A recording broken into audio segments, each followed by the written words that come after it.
Entonces, cuando les digo que la columna, ella va a tener una estructura ósea, esta estructura va a estar conformada por vértebras. Entonces el cuerpo va a tener en total 33 vértebras. ¿Listo? Esas vértebras se van a clasificar en vértebras cervicales, vértebras torácicas, vértebras lumbares, sacras y coxígeas. Porfa, los que están acá, apaguen el micrófono porque yo subo el tono de la voz para que usted me escuche aquí, para que no me escuche a través del micrófono de su teléfono, ¿vale? Entonces, en la columna lo que vamos a hacer ahora es reconocer las diferentes características de las vértebras. ¿Listo? Entonces vamos a ver vértebra por vértebra. ¿Cuál es el primer grupo de vértebras que debemos de reconocer? Según lo que acabo de explicar. Cervicales. Listo. Entonces las vértebras cervicales van a tener, bueno, primero son 7, ¿no? Y estas vértebras van a tener estructuras que son propias de ellas y van a tener estructuras que son similares a las demás. ¿Cuáles son las estructuras propias de ella? Entonces que en la parte lateral voy a tener estos forámenes que se llaman los forámenes transversos, que en su proceso espinoso, que es este va a ser bífido. Proceso bífido. Bífido significa que tiene dos puntas. Posiblemente la vean, posiblemente no. Otra característica es que ella va a tener en su proceso transverso, que sería toda esta estructura, unos tubérculos que van a ser posteriores y anteriores. Otra característica de las vértebras cervicales es que su cuerpo, perdón, su foramen vertebral, que es este, es mucho más grande en relación al cuerpo. ¿Y qué características tiene similares a las demás? Entonces, tiene un cuerpo, perdón.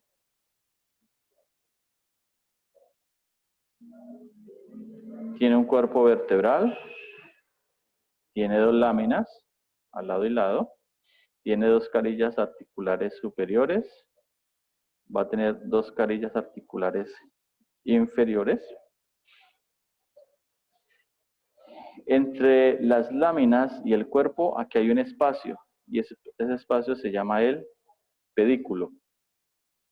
¿Listo? Entonces, estas son las estructuras que usted debe reconocer de las vértebras cervicales. Luego de las vértebras cervicales, ¿qué siguen? Las vértebras torácicas. ¿Listo? Entonces vamos a las vértebras torácicas.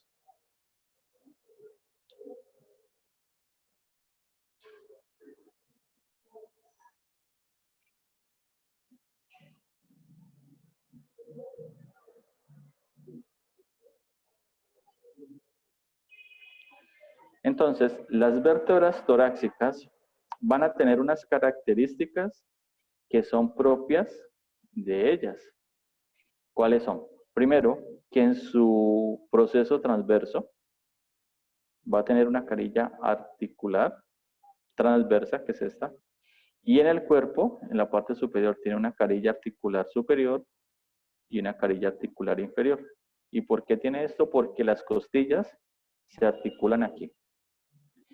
Otra característica que tiene es que el proceso espinoso, si lo ves aquí, es un proceso largo e inclinado hacia abajo. ¿Qué características comunes tiene en relación a las otras vértebras? Entonces tiene cuerpo vertebral. ¿La qué? Mírale el proceso espinoso. O sea, no, si el proceso espinoso es largo, inclinado hacia abajo, además si le ve las carillas articulares. Entonces tenemos cuerpo vertebral, proceso transverso, proceso espinoso, las láminas, las carillas articulares superiores, el foramen vertebral. En esta vista lateral voy a tener esta estructura, pero la coloco un poco más oscura aquí, que se llama la incisura o escotadura vertebral inferior. Esta estructura me va a permitir, junto con la incisura o escotadura vertebral superior de la vértebra que esté por debajo, formar un foramen que se llama el foramen intervertebral. Y por ese foramen van a salir unas raíces espinales que vienen de la médula espinal. Aquí, entre la lámina y el cuerpo, tengo el pedículo. ¿Listo? Entonces, estas son las características de la vértebra torácica. ¿Qué vértebra sigue? Lumbares. Las lumbares. ¿Y cuántas lumbares tenemos? 5.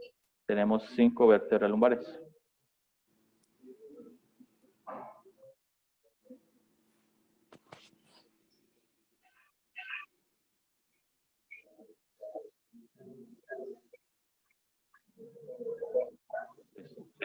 Entonces aquí, las vértebras lumbares también tienen unas características que son propias de ellas. Primero, su proceso espinoso es corto y horizontal. Segundo, su cuerpo vertebral es grande en comparación al foramen. Esto, mira lo que es bastante grande, y el foramen es más pequeño. Tercero, sus carillas articulares superiores son mediales. Recuerden que las otras están orientadas hacia la parte superior e inferior. ¿Qué características tiene comunes a las demás vértebras? Entonces, tiene un cuerpo, tiene un proceso transverso, tiene un proceso espinoso, tiene un pedículo. Va a tener un proceso articular inferior, un proceso articular superior, donde están las carillas articulares superiores e inferiores. Adicionalmente, va a tener otra característica propia de ellas, es que presenta un proceso mamilar y va a presentar un proceso accesorio. ¿Listo? Y aquí pues estamos viendo lo que les decía al comienzo, la incisura o escotadura vertebral inferior.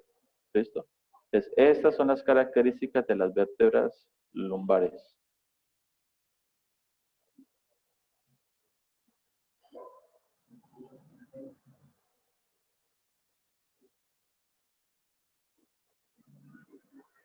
Muy bien. ¿Qué vértebras siguen? El sacro. Entonces, siguen las vértebras sacras, pero las vértebras sacras, al igual que las coxígeas, se han fusionado y me forman un hueso, que se llama el hueso sacro.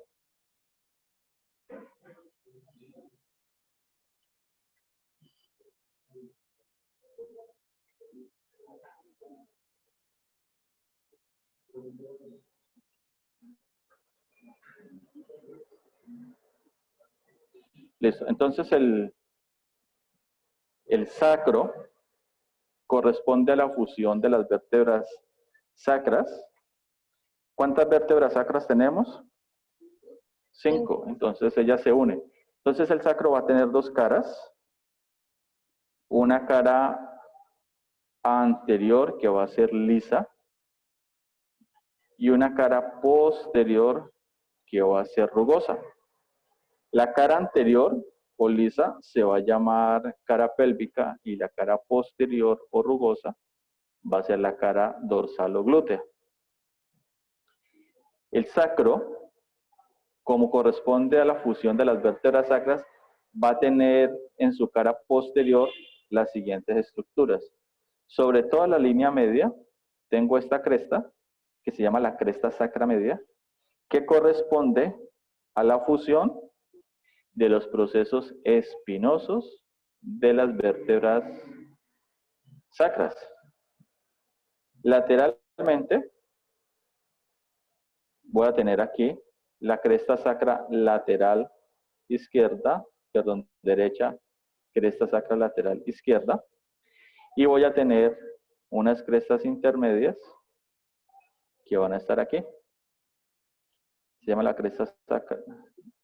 cresta sacra intermedia derecha izquierda. Entonces, la cresta sacra media corresponde a la fusión de los procesos espinosos. La cresta sacra intermedia corresponde a la fusión de las carillas articulares superiores e inferiores de los procesos articulares. Y la la cresta sacra lateral corresponde a la fusión de los procesos transversos. Adicionalmente, el sacro presenta unos forámenes. Entonces aquí los veo, que si están por la cara pélvica, se llaman los forámenes sacros pélvicos, y si están en la cara posterior, pues serían los forámenes sacros dorsales o glúteos. En su cara anterior, en la parte superior, tengo esta saliente, aquí, que corresponde al promontorio, que es un punto de referencia donde se llama promontorio. Es un punto de referencia donde se puede medir la dilatación del cuello uterino cuando una mujer va a dar a luz por parto natural. Lateralmente voy a tener esas dos salientes que se llaman las alas del sacro. Y aquí en esta vista posterior voy a tener dos caras que se llaman las caras auriculares, que se van a articular con las caras auriculares del hueso ilíaco y me forma la articulación sacroiliaca. En la parte inferior voy a tener los cuernos del sacro y en relación con el coxis también tengo los dos cuernos. ¿Listo? Que entre ellos me delimita un espacio que se llama el hiato sacro. Y ya en la parte inferior entonces tendría las vértebras coxígeas que se unen y me forman el coxis. Ya se las identifico. Entonces tenemos la primera, la segunda, la tercera y la cuarta. ¿Listo? Bueno, entonces esas son las características de las vértebras sacras, lumbares y torácicas y cervicales. Sin embargo, la primera y la segunda vértebra cervical tienen nombre. Si usted ha visto, estas las nombramos según el número que tenga y según la región que corresponda. Entonces, ¿cómo se llama la primera vértebra cervical? Atlas. El atlas. Entonces vamos a ver el atlas. Bueno, el atlas aquí ellos no lo tienen. O sea que tienen que seguirlo desde acá. Entonces el atlas es la vértebra que no tiene cuerpo. Mira que el foramen vertebral es bien grande. ¿Y por qué es grande? Porque por aquí pasa la médula espinal. Y recuerde que la médula espinal es la continuación del tallo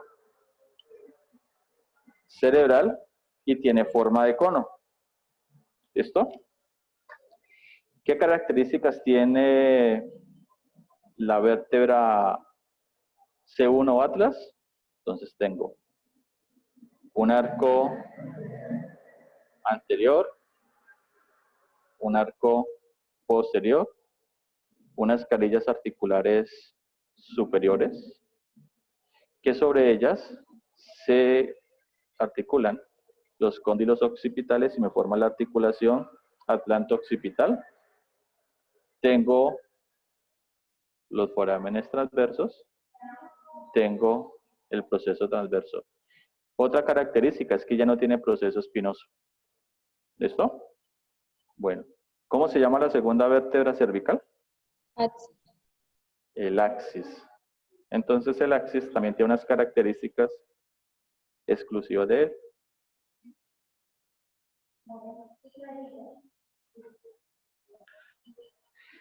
El axis es la única vértebra que tiene un diente, que es este.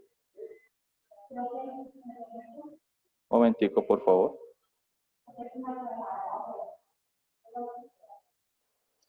Listo, chicos. Entonces, estamos diciendo que el axis tiene este diente. Que este diente pasaría a ser el cuerpo de la primera vértebra, que sería el atlas. Y me forma la articulación atlanto-odontoidea. ¿Qué características tiene él? Entonces, mire su proceso espinoso, que es bífido, que tiene dos puntas, tiene las láminas, tiene las carillas articulares superiores, tiene el foramen transverso, tiene el proceso transverso y tiene su foramen vertebral. ¿Listo? Bueno, entonces con esto ya explicamos lo que son las características de las vértebras. Yo voy a parar de grabar aquí, le voy a pasar las vértebras a sus compañeros, el atlas y el axis, para que lo reconozcan y seguimos con los músculos. ¿Cómo? Ah, ya fue, ahí sí ya la señal. Pero ahí sí ya fue la señal. ¿Ahí ven o no ven? ¿Dónde quedó? Profe, Veo. profe, yo tampoco. Chicos, que los músculos de este plano, vamos a poner acá, aquí, va a ser el latísimo del dorso, que lo tengo al lado y lado, en la parte inferior, y en la parte superior, el trapecio. ¿Listo? Entonces, estos son los que deben identificar. Superior trapecio, inferior latísimo del dorso. Entonces voy a ver acá si sus compañeros los pueden ver. Plano medio.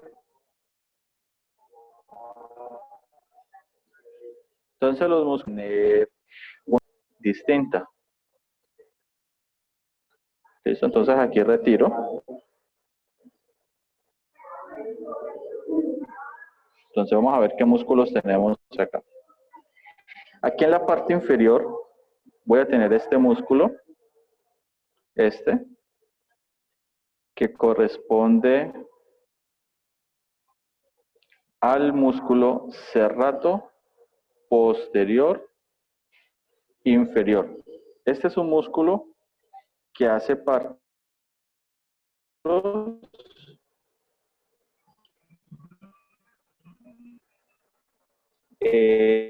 accesorios en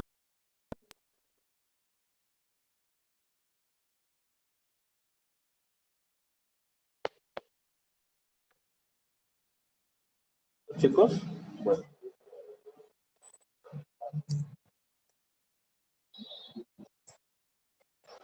En la parte superior yo voy a tener aquí un hueso que se llama la escápula.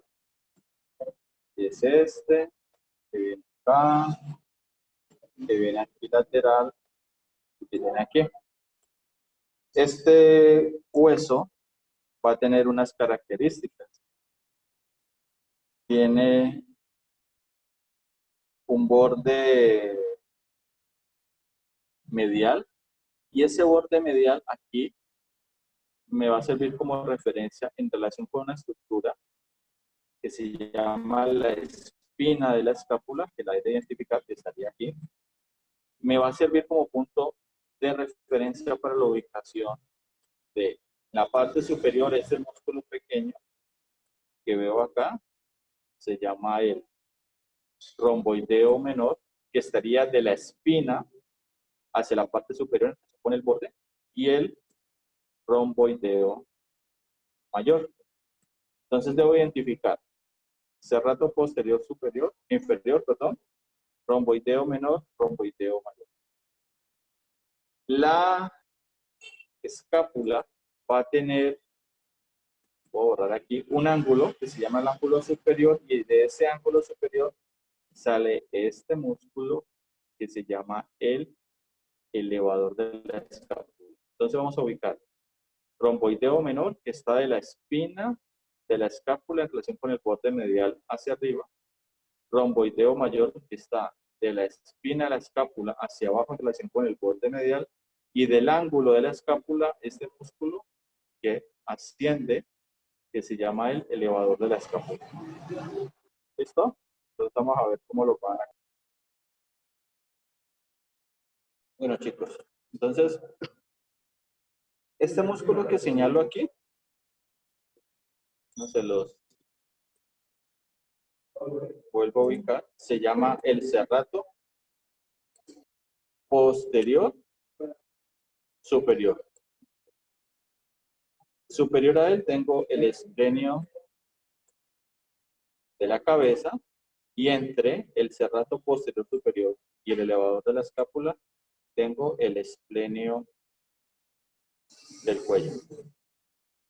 Les voy a ver si acá sus compañeros pueden identificar esto a un plano más profundo.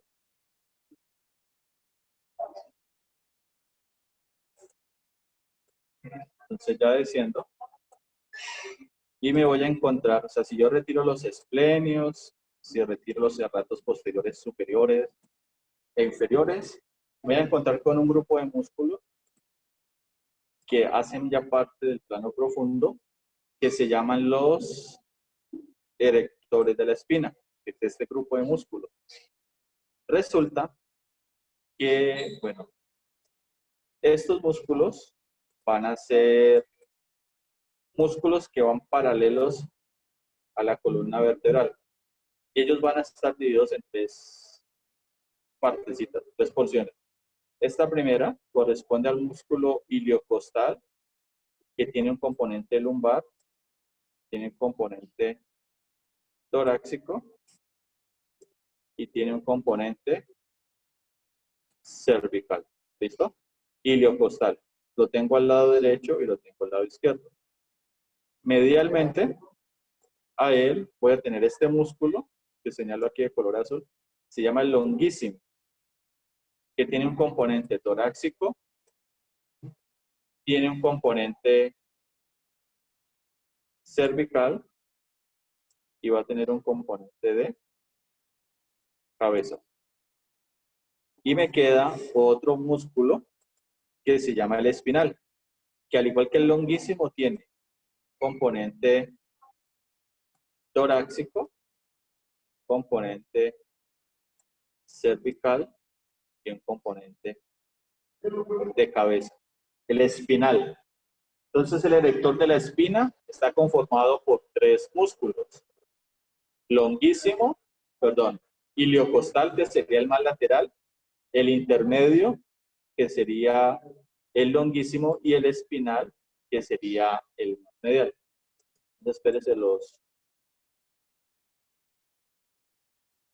señalo. Este, que estoy pintando,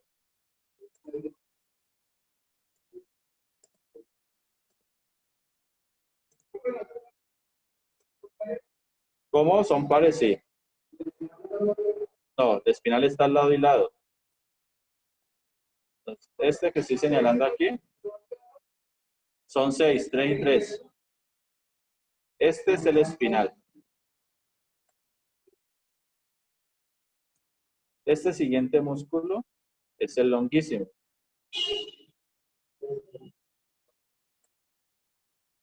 ¿Listo?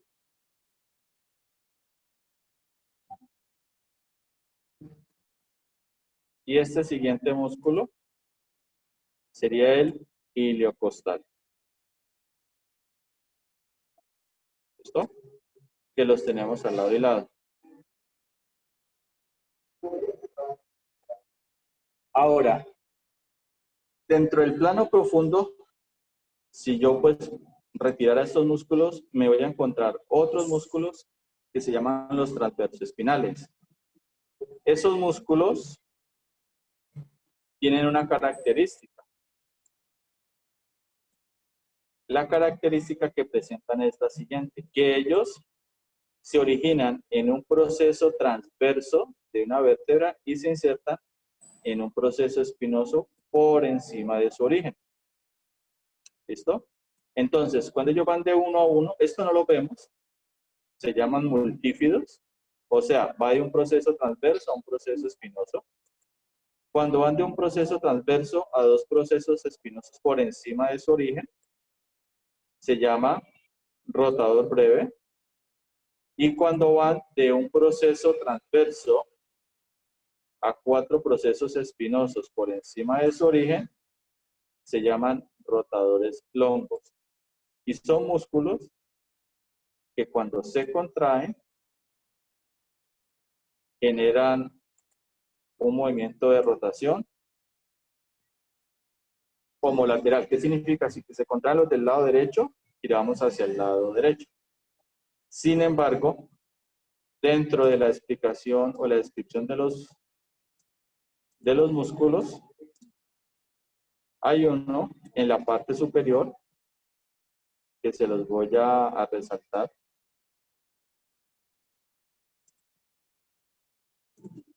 Este, que se llama el semiespinal de la cabeza. Entonces pregunta, ¿usted le ve algo de inclinado a estas fibras? ¿Le ve algo parecido a estas fibras musculares como las que vemos aquí? ¿Las ven inclinadas? O sea, son fibras paralelas, o sea, están así derechitas, no están inclinadas como las otras. O sea que ese músculo está mal descrito, porque este músculo está en un plano medio, en el plano intermedio, y no es profundo y sus fibras no son oblicuas. Entonces, este músculo que les acabo de resaltar se llama el semiespinal de la cabeza, que hace parte, en los libros usted lo va a encontrar, que lo describen como músculo del plano profundo y músculo transverso espinal y rotador heterolateral. Entonces, es un rotador homolateral, no es del plano profundo y no es transverso espinal. Listo, chicos. Bueno, para los que están al otro lado, con eso sería lo de la clase de hoy. Acá sus compañeros lo que van a hacer